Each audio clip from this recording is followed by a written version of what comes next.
Hi, welcome back to another edition of Eating Sharp with Lynn Sharp.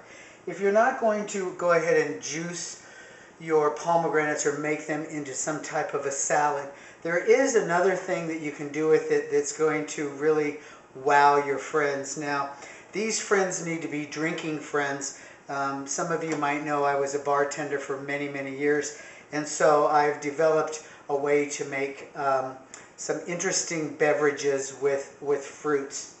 So what I've done, what you're going to need is a pot, the strainer you're still going to need. You're going to need something to decant it in after it's finished, and I've got some sugar here.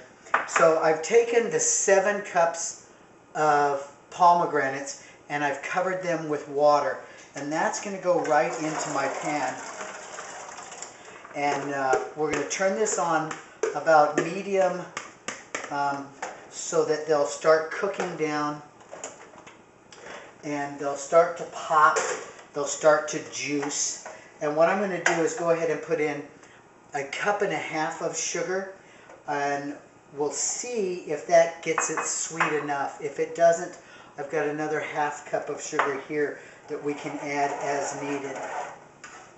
So as this cooks down, you guys go ahead and take a break. What I'm going to do is I'm going to bring it up to a boil and then bring it down to a simmer. That way it's not going to boil all the way. And I want to just, I'll keep taking out these little pulp pieces that I find. You really don't have to, because when you go ahead and strain it at the end, it'll pull that all away.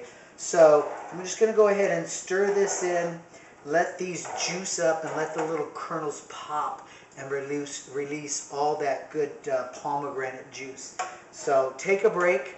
We'll be right back, and I'll show you the next step in making a winter, holiday, fall type of beverage for your drinking friends or family. We'll be right back.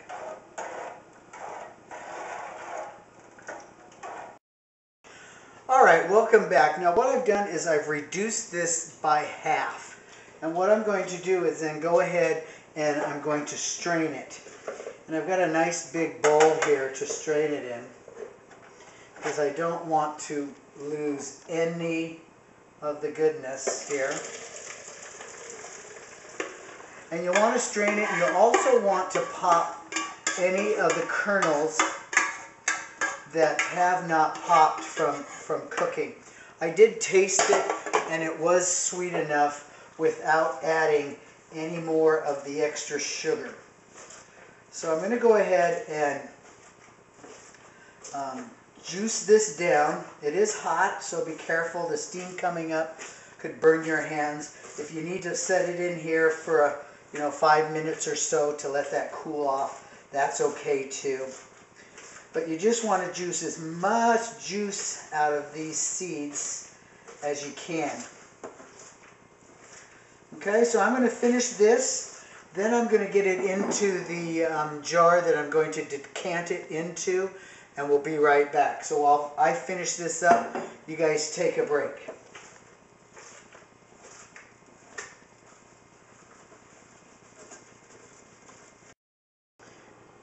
Alright, welcome back. I've strained and got as much juice off the pomegranates as I can, and I put it into the jar that I'm going to decant in.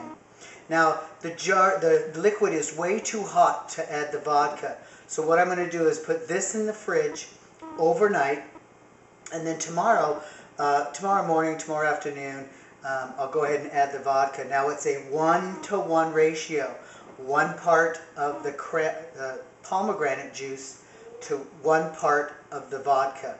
Now make sure that you remember how many cups you have. I have 2.5 cups. So tomorrow I'll add 2.5 cups of vodka.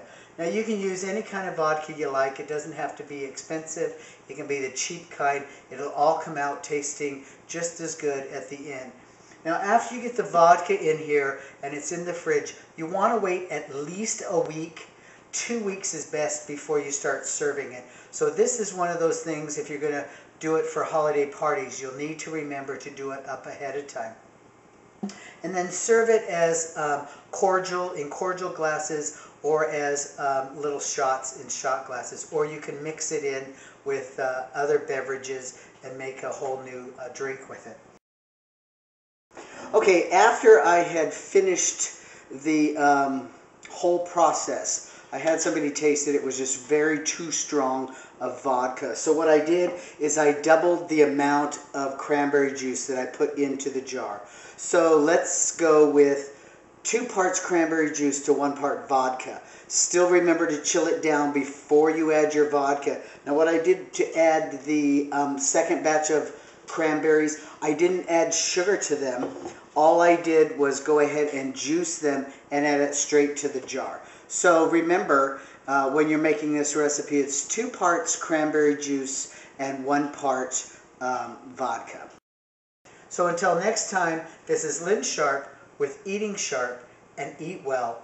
And remember, have a great holiday with your family and friends. Bye-bye.